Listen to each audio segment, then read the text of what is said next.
इस मंच पर हमारे साथ भारतीय जनता पार्टी के नए नवेले नेता और पुराने कांग्रेसी नेता रोहन गुप्ता जुड़ चुके हैं। बहुत बहुत स्वागत है रोहन गुप्ता आपका। मेरा पहला प्रश्न यही है, ऐसा कौन सा लालच कि आपने कांग्रेस का हाथ छोड़ा या उसी हाथ में कमल थाम लिया? ना लालच ना डर, मात्र स्वाभिमान।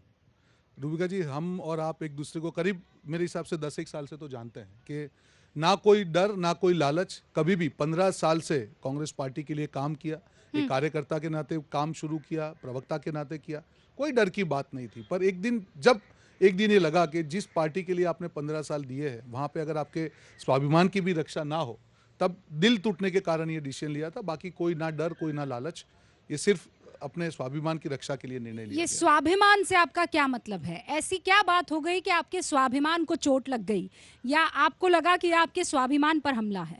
रूबिका जी, जब आप 15 साल किसी पार्टी में देते हैं तब आपकी एक बेसिक रिक्वायरमेंट होती है कि आपके जो रिस्पेक्ट है उसकी रक्षा की जाए। जिस प्रकार से, मैं नाम नहीं देना चाहूँगा, पर जो कम्युनिकेशन का काम संभाल रहे हैं कांग्रेस पार्टी में, जब से उन्होंने चार्ज संभाला, ये तब से बात है दोस्त। और ये बात मैं आपको ऑन एयर बोल रहा हूँ, ये चीज़ सब लोग जानते हैं। उसका रीज़न मुझे आज भी मालूम नहीं है कि अगर तो आप मैं नाम लेने से क्यों कतरा नहीं, रहे हैं? क्यों नाम लेना है? हम सब जानते हैं, मैं व्यक्तिगत नाम क्यों लूँ? मैं मेरी पीड़ा बोल सकता हूँ, मुझे नाम लेने की जरूरत नहीं है। मैंने कहा कि वो जिम्मेदार है, आप समझ सकते हैं। मैं ये भी कहता हूँ कि जिनके नाम में राम है, तो आप नाम जानते हैं तो मुझे नाम बताने की जरूरत नहीं है। जयराम रमेश की बात कर मैं रहे वही हैं। बता, मुझे नाम आप जानते हैं तो मुझे क्यों बोलना है आपको? ठीक है, उन्होंने जो करना था तो उन्होंने किया। ऐसी भी क्या नाराजगी कि आप अपने मुख से उनका नाम तक नहीं ले रहे? नाराजगी की बात नहीं है, मुझे पीड़ा है। मैं कभी भी 15 साल मेरे राजनीति के हो गए, मैंने कभी भी किसी के लिए व्यक्तिगत टिप्पणी नहीं की। फिर भी ये पीड़ा इसकी तो वाउच मैं वही भी कह कर रहा सकती हूँ। हूँ। और रूबिका जी, मतलब राजनीति में रोहन गुप्ता के लिए एक बात बहुत क्लियर है, वो कभी भी भाषा की मर्यादा नहीं तोड़ते हैं। वो कभी भी हल्की और ओछी टिप्पणी, चाहे कितना भी भयंकर सामने वाला आक्षेप या आरोप क्यों ना लगा रहा हो, लेकिन ये सीमा आपने नहीं तोड़ी है, ये बात मैं भी कह सकती हूँ। लेकिन आप नाम लेने से कतरा रहे हैं। और क्या स्वाभिमान, मतलब कौन सी ऐसी चोट लग गई आपके स्वाभिमान? देखिए, आप जानते हैं कि 3 साल तक पार्टी का सोशल मीडिया मैंने संभाला। डिफिकल्ट टाइम था। उसके पहले आप देखिए 2017 का चुनाव जो आपने बहुत अच्छी तरीके से कवर किया था, उसका पूरा कैंपेन किया। 2018 राजस्थान की हम बात करें, वहाँ पे मीडिया इंचार्ज के तौर पे काम किया, पार्टी को जिताया। 2019 में पार्टी ने सोशल मीडिया हेड की तरह जिम्मेदारी दी, 3 साल ईमानदारी से काम किया। उसके बाद ये महाशय ने चार्ज संभाला। उस दिन से ही जिस प्रकार से जो मुझे एक फीलिंग चालू हो गई, मैं सहता गया 2 साल तक चीज़ें सही। उनके आने के बाद में जब मैं नेशनल स्पोक्स पर्सन बना, मुझे बताइए रूबिका जी, आपने मेरी एक भी प्रेस कॉन्फ्रेंस दिल्ली में देखी हेडक्वार्टर में? आज मैं ये चीज बोल रहा हूं, मैंने 2 साल कभी ये चीज नहीं करी। एक बता दीजिए, मैं चैलेंज के साथ कहता हूं कि जो आदमी प्रखरता से पार्टी का स्टैंड न्यूज चैनल में रखता हो, उसकी एक भी प्रेस कॉन्फ्रेंस ना हो। आपको ठीक लगती है ये चीज? मैं कभी नहीं बोला। मैंने ठीक है, चलो उनका एक वो होगा वे ऑफ थिंकिंग, मुझे उसमें नहीं पड़ना। दूसरी चीज, भारत जोड़ो यात्रा हुई, कहीं पे भी मेरी जिम्मेदारी दी है, कहीं पे जिम्मेदारी नहीं। तीसरी चीज, गुजरात चुनाव 2022 जो मेरा होम स्टेट है, जहां पे 50 लोगों की कमेटी बनाई जाती है, उसमें मुझे नहीं रखना और ये कहना कि नहीं आप रोहन गुप्ता जी से थोड़ा सा अलग रहिए, हमको उनसे काम नहीं करवाना है। 50 लोगों की कमिटी में मेरा नाम नहीं। तो पार्टी ये कह सकती है ना रोहन जी कि ये तो आपकी पर्सनल ग्रोथ नहीं हो रही थी, तो आपने पार्टी का दामन ही छोड़ दिया। नहीं, मैं आपको उसी पे आ रहा हूं। बात पर्सनल ग्रोथ की नहीं है, उसके सिवा भी जब भी चैनल में मेरी डिमांड होती थी कि नहीं आप रोहन जी को भेजिए, तब ये कहा जाता था, वर्ड के साथ मैं बोल रहा हूं, he is compromised. He is compromise. जिस आदमी ने 15 साल पार्टी को खराब से खराब समय दिया, जिसने कभी सत्ता नहीं देखी, अगर उसके लिए वर्ड यूज होंगे तो मेरा दिल का मतलब वो, फिर भी मैं बता रहा हूं। और आज तो वो हाथ पे ताली देकर बोलेंगे, देखा मैंने कहा था ना ही इज कॉम्प्रोमाइज्ड। देखिए, मैं आपने वो साबित कर दिया। नहीं, देखिए, मैं आपको वही, उनको जो बोलना हो बोल, ठीक है। उन्होंने जो पीड़ा दी आज तक, उन्होंने जब ये बोला तब भी मैंने पार्टी नहीं छोड़ी। मैंने पार्टी कब छोड़ी? जब मुझे पार्टी ने टिकट दिया। और आप जानते हैं रूबिका जी, अहमदाबाद में जो सीट से मुझे टिकट दिया गया, वहां पे पार्टी 4 से 5 लाख वोट से हारती है। फिर भी मैंने उस जिम्मेदारी का स्वीकार किया, नहीं मेरी जिम्मेदारी है, पार्टी ने बोला मुझे लड़ना है। 5 दिन के अंदर, 12 तारीख को मेरा टिकट डिक्लेयर होता है, 18 तारीख तक जब मेरे पिताजी को एडमिट किया, 5 दिन में कार्यालय के ओपनिंग से लेके मीटिंगों से लेके मैंने जो मेहनत की, क्योंकि मुझे दिल से था कि मुझे ये चुनाव लड़ना है। ऐसी बात नहीं थी कि मैं ये कहूंगा कि नहीं मुझे नहीं लड़ना था, मुझे लड़ना था वो चुनाव। मेरे पिताजी की तबीयत खराब हुई, उनकी कहीं पे ये इच्छा थी, जो भी कारण होगा, कि नहीं आपको ये चुनाव लड़ना। मैं मेरे पिता को कन्विंस नहीं कर पाया। मैं मेरे पिता को सामने, जिनका हार्ट बीट 25 हो गई थी, उसको मैं उनको देख रहा था। मेरी मजबूरी थी कि मुझे अपना जो कैंडिडेट वापस लेना पड़े। पार्टी के नेताओं से मैंने बात की और कहा कि आप जिसको भी कैंडिडेट रखेंगे मैं तन मन धन से उसके साथ खड़ा हूं। मुझे कुछ गलत करना होता रूबिका जी, मैं 5 दिन देकर ये निर्णय नहीं लेता। मैं मेरे पिता के साथ हॉस्पिटल में हूं, तब मुझे आता है कि सेम व्यक्ति ये प्लांट कर रहे हैं वहां पे न्यूज में और ये कह रहे हैं कि नहीं रोहन गुप्ता ने ये जानबूझ के किया। और ये भी हो गया कि नहीं कहीं ना कहीं नेशनल टीवी में एक मैसेज दे दिया कि रोहन गुप्ता ने ये गलत किया। तो मुझे एक फोन नहीं आया रूबिका जी, 10 दिन में मैं मेरे पिता के सामने स्वास्थ्य से जूझ रहा हूं, एक फोन किसी का मुझे नहीं आया। 15 साल से पार्टी की सेवा कर रहा हूं। इसका मतलब क्या हो कि पार्टी को मैंने जो निर्णय लिया उस पर भरोसा नहीं। और जब तक ये सारा टीवी के सामने सब कुछ हुआ, ऐसा नहीं कि मुझे कुछ चोरी करनी। एक तरफ आपके पिता क्यों नहीं चाहते थे कि आप चुनाव ना लड़े? वो 40 साल से कांग्रेस पार्टी में थे और 2004 में वो भी लोकसभा चुनाव कांग्रेस पार्टी के लिए लड़े थे। हाँ। उनके जो एक्सपीरियंसेस थे, जो भी होंगे, वो उससे ये कोई मायना नहीं रखते हैं कि भाई वो एक्सपीरियंस से मेरे पे नहीं आई से नहीं लड़े। पर एक पिता थे, उनके स्वास्थ्य ठीक नहीं था। 15 साल पहले उनका बाईपास सर्जरी हुई थी। मेरी एक मजबूरी हो गई थी पारिवारिक, और मैंने नेताओं को कहा कि मुझे चुनाव लड़ना है। हाँ। मैंने मेरे एस्पिरेशंस को किल कर रहा हूं और दूसरी साइड पे देखी जाती एक बड़े नेता आपके खिलाफ ये बातें फैला रहे हैं कि ही इज कॉम्प्रोमाइज। मेरा दिल वहां पे, मैंने निर्णय लिया कि मुझे पार्टी को, ठीक है, आज आपने इसकी सफाई दे दी। अब मुझे ये बताइए कि जिस पार्टी को रोज पानी पी पी कर आप गालियां देते थे, जिस पार्टी की विचारधारा को आप सबसे खराब विचारधारा बताते थे, आज उसी पार्टी के सदस्यता आपने ले ली है। उसी पार्टी के हेडक्वार्टर में आज बैठकर आपको प्रेस कॉन्फ्रेंस करनी होगी। उसी नरेंद्र मोदी जिनको आप दिन रात कोसा करते थे, उनकी लीडरशिप में आप जाकर जनता को आपको वोट करने के लिए अपील करनी होगी। कैसे करेंगे? देखिए, आपने बहुत सही सवाल पूछा और इसीलिए जब मैंने पार्टी छोड़ी 22 तारीख को, मैंने 20 दिन तक ये आत्ममंथन किया। ऐसा नहीं कि मैंने इमीडिएटली, मेरा प्लानिंग था, मैंने ज्वाइन कर लिया। रूबिका जी, देश की विचारधारा क्या है? मैं कांग्रेस पार्टी के ऊपर बाद में आऊंगा। देश की 2 विचारधारा है, एक है राष्ट्रवाद और एक है कि आप सेंटर में रहिए, मतलब सनातन का रिस्पेक्ट रखिए। 2 बेसिक कोर विचारधारा है जो देश की विचारधारा है। जब तक कांग्रेस पार्टी इस विचारधारा पर चली, तब 60 साल तक कांग्रेस पार्टी को इस देश की जनता ने आशीर्वाद दिया। मतलब आप भी यही मानते हैं कि कांग्रेस सनातन का अपमान करती है? नहीं, देखिए, मैं ये नहीं कहूंगा कि सनातन का अपमान करती है, पर सनातन के अपमान पे चुप रहना भी कहीं ना कहीं सनातन के अपमान में अपनी सहमति देना है।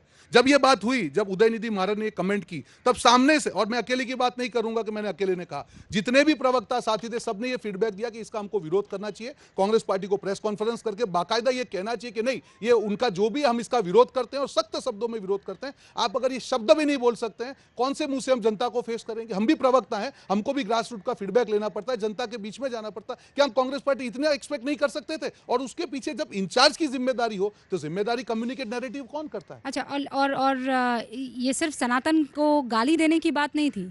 राम मंदिर में जो प्राण प्रतिष्ठा प्रभु राम की हुई थी, तब भी तो आप लोग चुप ही रहे थे ना। आप लोग कहाँ आए थे ना? आप डिबेट में बैठे थे, कांग्रेस की बात कर रही हूँ, और तब आप कांग्रेस के नेता थे। मैं आपको वही तो कह रहा हूँ। मेरे हाथ में ये नहीं होता कि डिबेट में बैठना सोचना पड़े। मेरे हाथ में नहीं था कि राम मंदिर में जाने के लिए मैं कहूँ पार्टी को कि जब सुप्रीम कोर्ट का आप बोल रहे हैं कि हम ऑर्डर मान रहे हैं, तो आप राम मंदिर में क्यों नहीं जा रहे? हम अपना सजेशन दे सकते हैं, पर पार्टी के शोल्डर से पार्टी जो कहेगी हमको करना पड़ेगा। यही मैं कह रहा हूँ कि जो पार्टी के जो नैरेटिव में विरोधाभास हो गया, हर चीज में विरोधाभास, तो विश्वसनीयता कहां से आएगी? आप राष्ट्रवाद की बात कर रहे हैं, वही केजरीवाल के साथ में आप अलायंस कर रहे हैं, जिसको आप खालिस्तानी होने का, उनके साथ मिलने का आप आरोप लगा रहे हैं। आप राष्ट्रवाद की बात कर रहे हैं, लेफ्ट पार्टी के साथ में आप अलाय कर रहे हैं। आप राष्ट्रवाद की बात आप कर रहे हैं, महबूबा मुफ्ती के साथ में आप अलायंस कर रहे हैं। सनातन का आप रिस्पेक्ट नहीं रख सकते हैं। जिस ईवीएम जब था, दो चुनाव आप ईवीएम था तब जीते, अब आप ईवीएम को कोस रहे हैं। आप ओपीएस को, जब स्टेट के इलेक्शन में आप ओपीएस कर रहे हैं, सेंट्रल में आप ओपीएस को कोस रहे हैं। जिस इंडस्ट्रियलिस्ट ने, जो आप दिल्ली में बैठ के जिनको आप गाली देते हैं, आपकी राज्य सरकार उनके साथ में एमओयू कर रही है। मुझे बताइए, इतने विरोधाभास में रूबिका जी हम जाके जनता से बात क्या करें? और ये सारे मुद्दों पे हमने पार्टी को कहा है,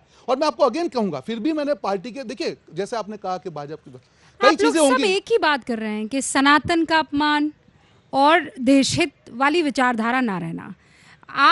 क्या आपको ये कहा जाता है कांग्रेस की तरफ से, या कांग्रेस की जो नाम आप गिना रहे हैं, कि इस पर सनातन के अपमान पर आपको चुप रहना है? या कहाँ हम डिबेट में कहाँ पे गए हैं? आप बताइए कौन सी डिबेट में? वहां से पार्टी जब तय करती है कि इस पे आपको डिबेट पे नहीं जाना, तो मैं नहीं जा सकता हूं। मुझे बताइए कौन सी डिबेट में आप गए? अगर हम डिबेट में जाके इसको स्ट्रांगली अपोज, आप राम मंदिर गए थे? जाऊंगा मैं, 100% जाऊंगा मैं, परिवार के साथ में जाऊंगा मैं।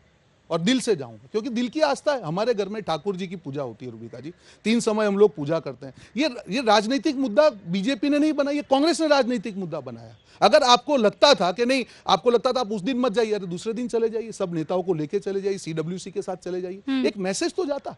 आप कहीं ना कहीं ये विरोध करते करते एक जो लाइन ड्रॉ करनी चाहिए, कांग्रेस पार्टी की मूल विचारधारा है, आप जब उससे हट जाते हैं तो कहीं ना कहीं दर्द तो होगा। और ये मैं पॉलिटिकली मुझे बात नहीं कर एक रहा। बात बताइए, ये आपके बच्चे हैं, आपके परिवार के लोग हैं, उन्होंने आपसे ये सवाल नहीं पूछा है कि पापा आप कल तक तो राहुल गांधी के साथ थे और आज आप नरेंद्र मोदी जी के साथ हैं? देखिए, उन्होंने जिस दिन राम मंदिर का प्राण प्रतिष्ठा का फंक्शन था, मेरी डॉटर है आपकी तरह ही, एक खनक नाम है उसका, और पुत्र है थनक, और धैर्य ये मेरा सन है। तो मैं घर पे गया शाम को, तो मुझे कहा कि पापा हम लोग राम मंदिर नहीं जा सकते। वर्ड ये था कि हम राम मंदिर नहीं जा सकते। मतलब क्यों, क्या हुआ?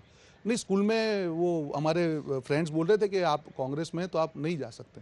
तो मतलब वो जो मेरे लिए आई ओपनर था कि नीचे की जमीन जो है वो क्या है और मैं क्या कर रहा हूं। फिर भी पार्टी के सोल्जर की तरह उसको भी मैंने घूंट पिया। आज मैं ये बात कर रहा हूं, मैंने कभी भी ये बात आज तक नहीं की, पर हमको जब ग्रास रूट का जनता की जो भावना, अगर वही हम समझ नहीं पाएंगे, पॉलिटिकल पार्टी जनता की भावनाओं से ऊपर नहीं जा सकती है, आपको उसको कहीं ना कहीं आवाज देना पड़ेगा। अब एक आखिरी सवाल, और मैं चाहती हूँ संक्षेप में उसका उत्तर दे। मतलब पूरे गुजरात की कांग्रेस ही लगता है बीजेपी में आ गई है। आपको नहीं लगता था कि वहां रहते तो कद्दावर, यहाँ पर तो आप समंदर में है ना?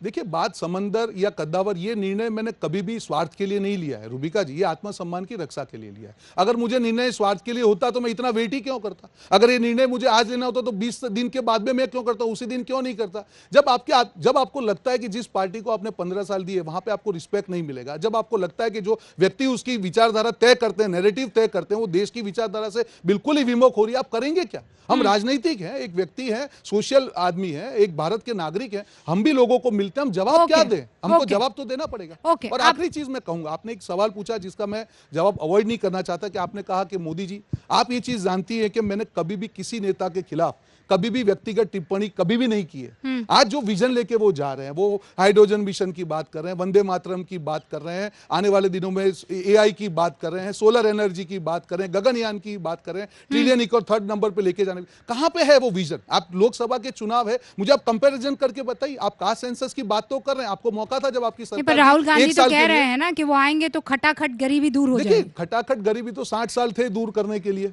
आज वो गरीबी 60 साल, अगर 70 साल में से 75 साल में से 60 साल कांग्रेस की शासन है तो गरीबी तब दूर हो रही चाहिए। मैं व्यक्तिगत टिप्पणी में नहीं कहूंगा, मुझे पार्टी ने बहुत कुछ दिया था रूबिका जी, मैं आज उनका आदर करता हूं। मैं कोई भी कल से लेके आज तक मैंने कभी भी एक भी व्यक्तिगत टिप्पणी किसी के लिए नहीं की। 2 ही कारण, एक आत्मसम्मान की रक्षा, और दूसरा जिस प्रकार से विचारधारा से पार्टी विमुख हो गई, मेरे लिए फेस करना मुश्किल था। और ये दोनों कारण के कारण ये मैंने डिसीजन लिया है, और आने वाले दिनों में पार्टी के सैनिक की तरह जो भी जिम्मेदारी थी, ईमानदारी से पहले उनके लिए निभाई थी, अब मैं भाजपा के लिए धन्यवाद। बहुत बहुत शुक्रिया। रोहन गुप्ता यहाँ पर अपनी बात, अपने दिल की बात कहते हुए उन्होंने कहा कि जो जिम्मेदारी दी जाएगी वो मैं निभाऊंगा, किसी लालच में नहीं आया, लेकिन ये गफलत बर्दाश्त नहीं हो रही थी कि कांग्रेस किस दिशा में जा रही है, राष्ट्रवाद को लेकर भी और सनातन को लेकर भी। आप सभी देखते रहिए न्यूज़ 18 इंडिया।